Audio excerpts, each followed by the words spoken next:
எனக்கு இப்போ ஒரு கேள்வி இருக்கு நண்பர்களே, அது நீங்கள் கண்டிப்பாக சப்போர்ட் பண்ணணும்.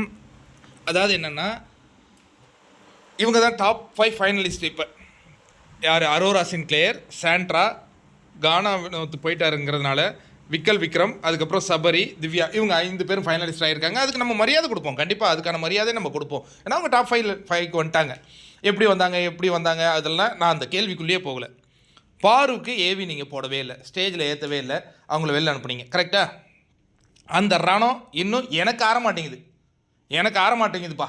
அந்த ரணம் எனக்கு ஆற மாட்டேங்குது. அந்த பிள்ளையை அப்படி வெறுங்கையோடு அனுப்புனதை என்னால் பார்க்க முடியல. அது ஒரு மனிதாபிமானமே இல்லை. உங்கள் ஷோக்கு தானே வந்தாங்க.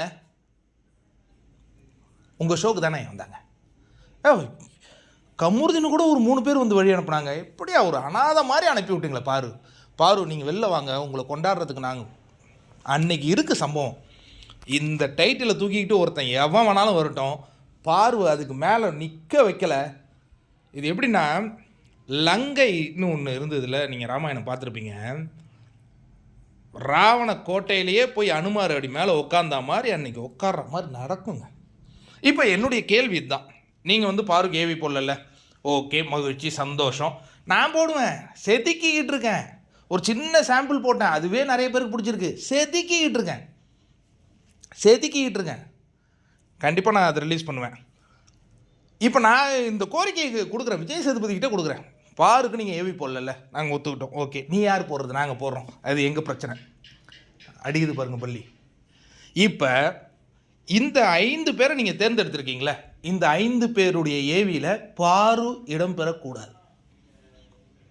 பாரு இல்லாத ஏவி போட்டு காட்டுங்க பார்க்கலாம். உங்களுக்கு சபரிநாதனுக்கு ஏவி போட்டிங்கன்னா அங்கே பாரு இருக்கணும்.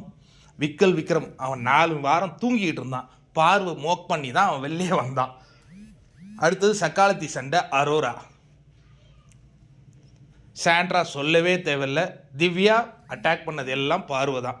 இவங்க ஏவியில் பாரு இருக்கக்கூடாது. அந்த கட்ஸ் உங்களுக்கு இருக்கா? நான் இப்போ கேட்குறேன், நான் கேட்பேன், எல்லாத்தையும் கேட்பேன் நண்பர்களே, நான் எல்லாத்தையும் கேட்பேன். இதில் உங்களில் உடன்பாடு இருக்கா? ஏன்னா எங்கள் பாருக்கு நீங்கள் இது போடலை, பிபி குயினுக்கு நீங்கள் போடலை. பிபி குயினுக்கே போடலைன்னா மிக்சருக்கு நீங்கள் ஏவி எது வேணாலும் போடுங்க. நீங்கள் உங்களுக்கு மாசாக எது வேணாலும் போடுங்க நண்பர்களே, எது வேணாலும் போடுங்க எடிட்டரே. ஆனால் அதில் பாரு இருக்கக்கூடாது. அப்படி இல்லாத கட்ஸ் இருந்தால் உன்னால் போட முடியுமா? அன்னைக்கு தெரியுண்டா யார் இந்த ஷோவை ரன் பண்ணதுன்னு.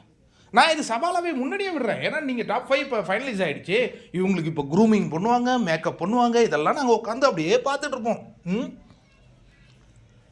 கேவலமான காசுக்கு விலை போன ரிவ்யூவர்ஸ், காசுக்கு விலை போன இன்ஃப்ளூயன்சர்ஸ், அப்படியே ஓப்பனாக பேசுவேன். இதுக்கப்புறம் ஓப்பனாகவே பேசுவேன். விலை போயிட்டானுங்க.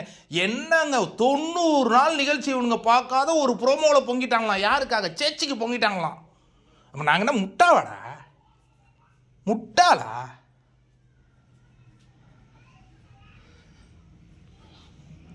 இன்னொன்று, உள்ள வர கண்டஸ்டன்ஸுக்கும் இதை பற்றி பேசக்கூடாதா? ஏன் பேசக்கூடாது? நீ தான் தப்பு செய்யல, நீ நேர்மையான முறையில் தானே கிழிச்ச. ஏண்டா கமல்ஜிங்கிற ஒரு மலையவே பிக் பாஸை விட்டு தூக்கணும். பிக் பாஸ் அவர் கரெக்டாக தான் பண்ணுவார், அவரையே தூக்கணும். இவன் யார்? விஜய் சேதுபதி. பிரவீன் காந்தி உள்ளே வந்து சொல்லிட்டாரே, ஒரு வார்த்தை சொன்னார், நீங்கள் நோட் பண்ணிங்களா இல்லையா? நேற்று எபிசோடில் விஜய் சேதுபதி சொல்கிறதுலாம் இன்னும் அச்சய வாழ்த்தெல்லாம் கிடையாது, அது எதுக்கு கேட்குறீங்க அப்படின்னு பச்சையாக சொல்லிட்டாரு. இதை மட்டும்தான் பார்த்துட்டு வருவான். ஈகோ பிடிச்சாங்க. நான் நல்ல ஒரு விஷயம் தெரிஞ்சுங்க, அதாவது நல்லவன் மாதிரி நடிக்கிறானா அவன் தாங்க கேடு கட்டவன். அப்படியே எல்லாரையும் கட்டி பிடிச்சி முத்தம் கொடுப்பாரான். பொறுக்கி ராஸ்கல். யார் அவனுக்கு கால் பண்ண? அதை எனக்கு சொல்லி ஆகணும். நடிகர் சங்கத்துக்கு இது வந்து தான். யார் நடிகர் சங்கத்துக்கும் பிக் பாஸுக்கும் என்ன சம்பந்தம் நான் கேட்குறேன்? யாருக்கு கால் வந்தது? பல விஷயங்கள் சபையில் வரணும். இன்னொன்று, இந்த 5 பேருக்கு நீ என்ன வேணாலும் கிழிச்சிக்க, எவனுக்கு வேணாலும் டைட்டில் கொடுத்துக்க, ஒருத்தன் பார்க்க மாட்டான். உங்கள் டிஆர்பி நக்கிட்டு போயிடுச்சு ஆல்ரெடி. நான் தான் சொல்லிட்டேனே, ஆல்ரெடி 90 நாள் தாங்க பிக் பாஸு. 91வது நாள்லேருந்து ஒருத்தனும் பார்க்கறது கிடையாது. 91வது நாளில் அவர் கிழிச்ச நாங்கள் பார்த்தோமே. அதுக்கப்புறம் ஃப்ளாட் ஆயிடுச்சா?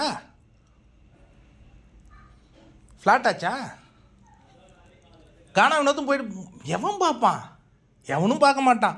இதுக்கப்புறம் ஒரு 100 ஓட்டு வரும், அதில் எவனோ ஒரு ஹையஸ்ட் ஓட்டு அதை நீ தேர்ந்தெடுத்துக்க, அது எங்களுக்கு பிரச்சனையே இல்லை. ஆனால் இவங்களுக்கு போடுற ஏவியில் எங்கே பாரு இருக்கக்கூடாது, எங்கே பாரு அவங்க இருக்கக்கூடாது. இதுக்கு யாரெல்லாம் நண்பர்கள் நீங்கள் உடன்படுறீங்க? நான் இதை அடுத்த கட்டத்துக்கு எடுத்துகிட்டு போக போகிறேன். நான் கசக்கி புழிகிற மாதிரி மாம்பழத்தில் சாப்பிட்ற மாதிரி எல்லாத்தையும் சாப்பிட்டு கொட்டையை மட்டும் தூக்கி போடுற மாதிரி தூக்கி போடுவீங்க. நாங்கள் உட்காந்து தமிழர்கள்டா, எங்களுக்கு உணர்ச்சி அதிகம் டாட். கோங்கோமா வருது நண்பர்கள், எனக்கு எப்படா உணர்ச்சி வசப்பட்டீங்க? நானும் பட்டேன்.